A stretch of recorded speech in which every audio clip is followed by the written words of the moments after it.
Vous avez envie de voyager dans un monde légendaire avant de vous endormir?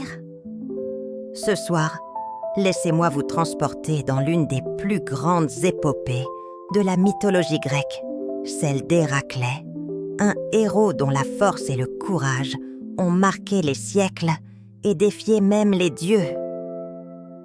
Saviez-vous qu'Héraclès, fils de Zeus, le roi des dieux, et d'une mortelle, a été destiné dès sa naissance à accomplir des exploits extraordinaires? Que sa vie, mêlée de gloire et de tragédie, est devenue le symbole de la lutte humaine contre l'adversité? Ce héros a affronté les monstres les plus redoutables, bravé les épreuves les plus difficiles et surmonté des défis qui auraient écrasé n'importe quel autre mortel. Pour vous raconter son histoire, je me suis plongée dans les récits ancestraux, entre mythes épiques et légendes immortelles. J'ai exploré chaque texte, chaque fragment, pour vous offrir une version aussi vivante que fidèle, afin que vous puissiez découvrir cet incroyable voyage. Alors, installez-vous confortablement, trouvez une position qui vous apaise et laissez votre esprit s'ouvrir à cette aventure mythologique. Préparez-vous à plonger dans un univers fascinant, peuplé de dieux, de monstres et de héros. Une histoire captivante qui vous guidera tout doucement vers le sommeil. Dans l'ancienne Grèce, où les dieux marchaient parmi les hommes, naquit un enfant destiné à devenir le plus grand héros de tous les temps. Son nom était Héraclès.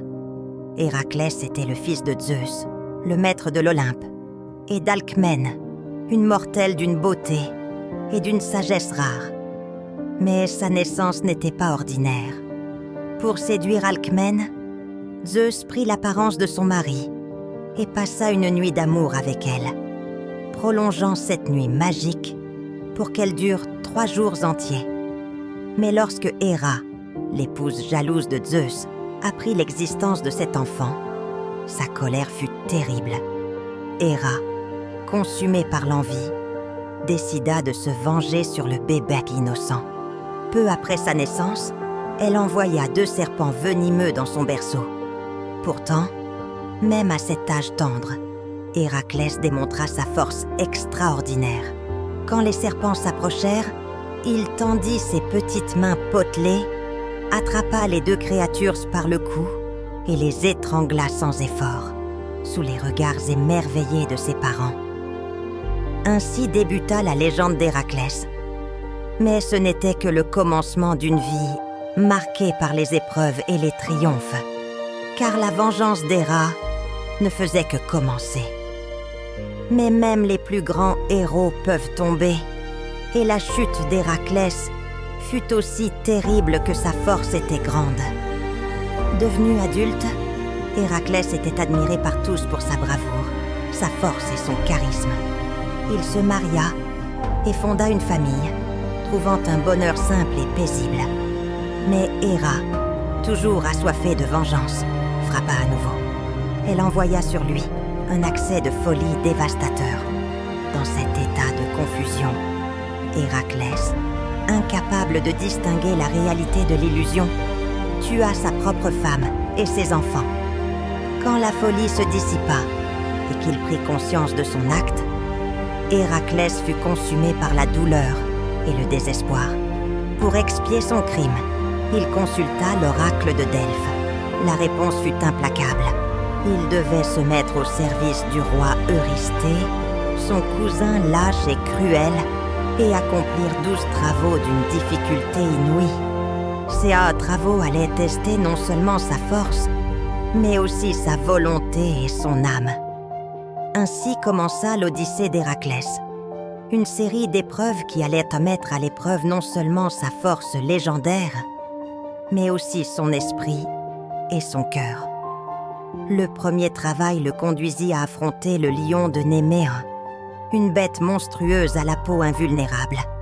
Héraclès, incapable de le blesser avec ses armes, dut se battre à mains nues. Après un combat acharné, il étrangla le lion et fit de sa peau une armure. Son deuxième défi fut l'hydre de Lerne, un serpent à 9 têtes, dont chaque tête coupée repoussait aussitôt.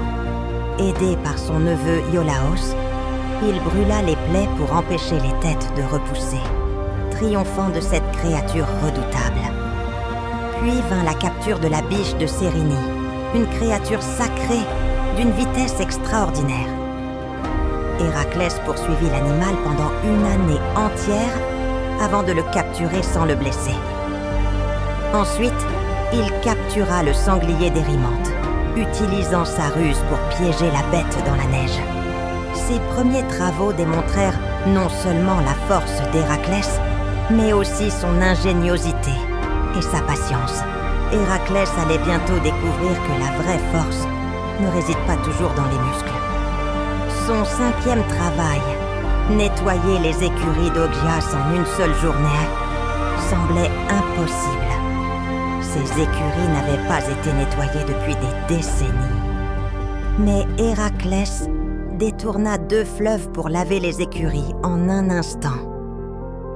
Héraclès se vit confier une épreuve qui l'emmena aux limites du monde connu. Le roi Eurysthée, espérant que cette tâche serait la dernière, lui ordonna de ramener les bœufs de Gérion, un troupeau gardé par un monstre redoutable dans les terres lointaines d'Érythie, une île située au-delà de l'océan occidental. Pour atteindre cet endroit isolé, Héraclès devait franchir des obstacles naturels et affronter des dangers surnaturels. En chemin, il traversa les déserts brûlants de Libye, où le soleil d'Hélios frappait avec une intensité insupportable. Fatigué et assoiffé, Héraclès leva les yeux au ciel et, dans un élan de colère, menaça même le dieu du soleil avec son arc. Impressionné par son audace, Hélios lui offrit une coupe d'or, un navire en forme de coupe géante, qui lui permit de naviguer sur l'océan et d'atteindre Érythie. Là-bas, il fit face au redoutable Gérion, un être gigantesque doté de 3 corps, 3 têtes et 6 bras, qui gardait son précieux troupeau avec l'aide d'un chien féroce à 2 têtes, Orthos. Héraclès, toujours préparé au combat, tua d'abord Orthos, puis le berger qui surveillait le troupeau. Enfin, il affronta Gérion lui-même. La bataille fut titanesque. Gérion, avec ses multiples bras, semblait impossible à vaincre. Mais Héraclès, armé de son arc et de ses flèches empoisonnées par le sang de l'hydre, frappa le monstre en plein cœur, le terrassant. Il rassembla ensuite les bœufs et les conduisit à travers l'Europe, sur des chemins périlleux, jusqu'à Mycène, où Eurysthée l'attendait. Le roi, frustré par cet énième succès, lui imposa alors un travail encore plus audacieux. Rapporter les pommes d'or du jardin des Hespérides, des fruits sacrés appartenant aux dieux et protégés par un dragon immortel à 100 têtes nommé Ladon. Héraclès entreprit ce nouveau voyage. Mais cette fois, il ignorait où se trouvait le jardin. Il parcourut des contrées lointaines, interrogeant mortels et immortels. Il finit par rencontrer Nérée, le vieux dieu de la mer capable de se transformer à volonté. Après un combat où Héraclès l'immobilisa, Nérée révéla enfin la localisation du jardin. En approchant du lieu sacré, Héraclès trouva le titan Atlas qui portait le ciel sur ses épaules.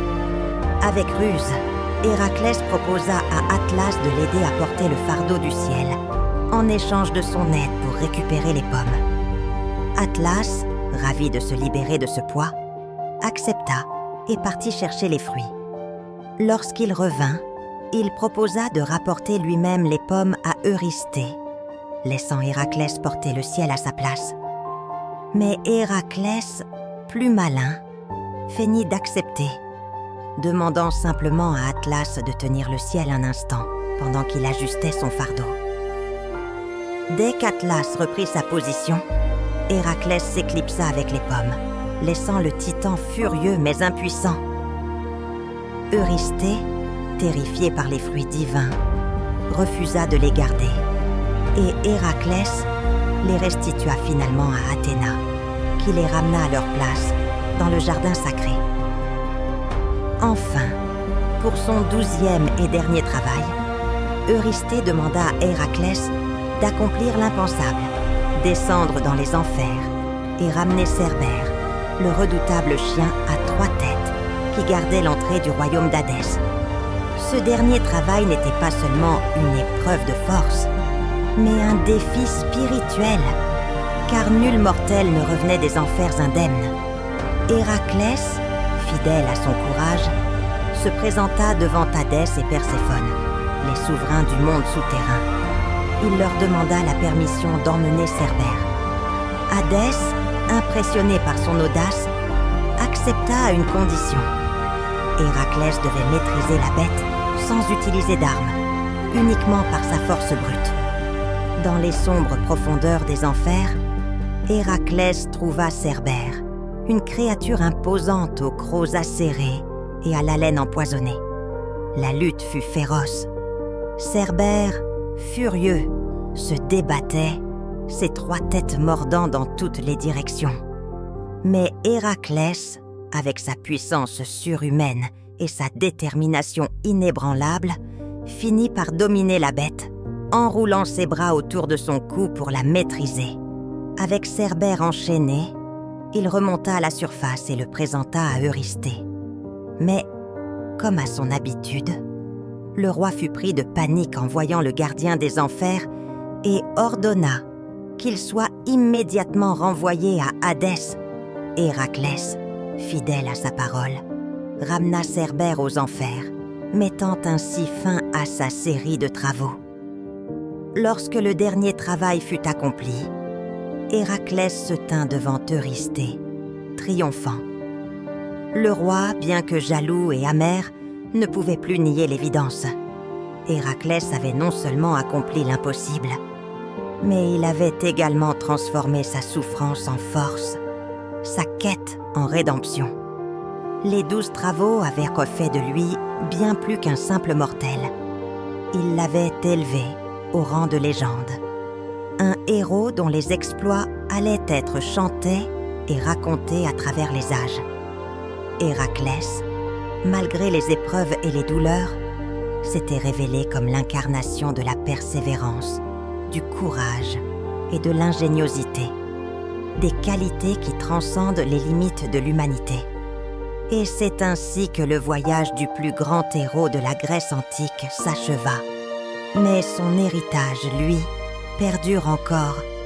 Dans chaque étoile qui brille dans le ciel, dans chaque conte qui murmure son nom, et dans chaque esprit qui trouve, à travers son histoire, la force de surmonter l'impossible. Et voilà, chers auditeurs, le voyage extraordinaire d'Héraclès touche à sa fin. Les 12 travaux, à la fois terrifiants et fascinants, ont marqué l'histoire d'un homme devenu légende, d'un mortel qui a défié les dieux, affronté les monstres et trouvé la rédemption dans ses épreuves.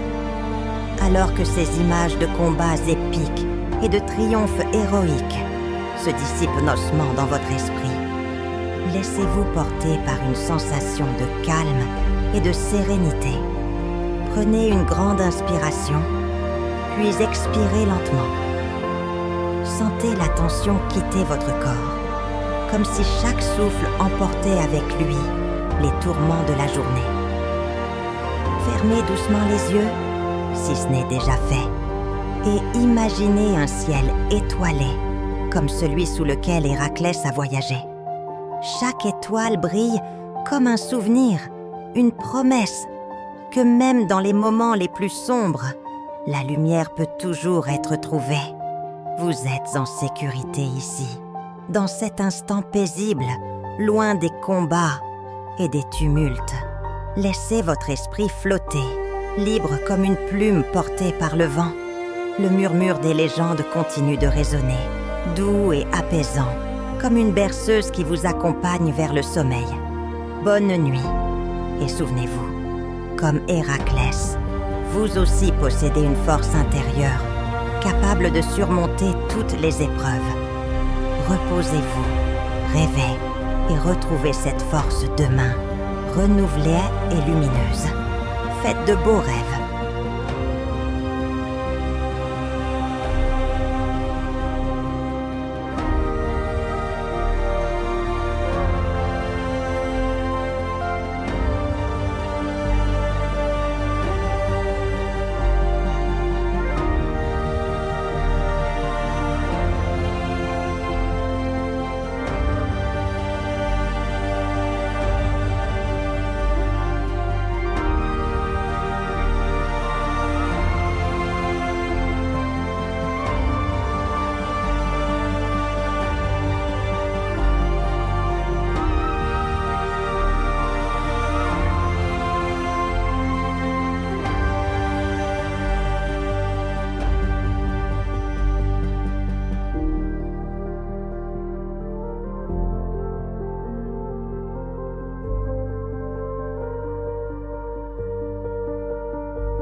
Thank you.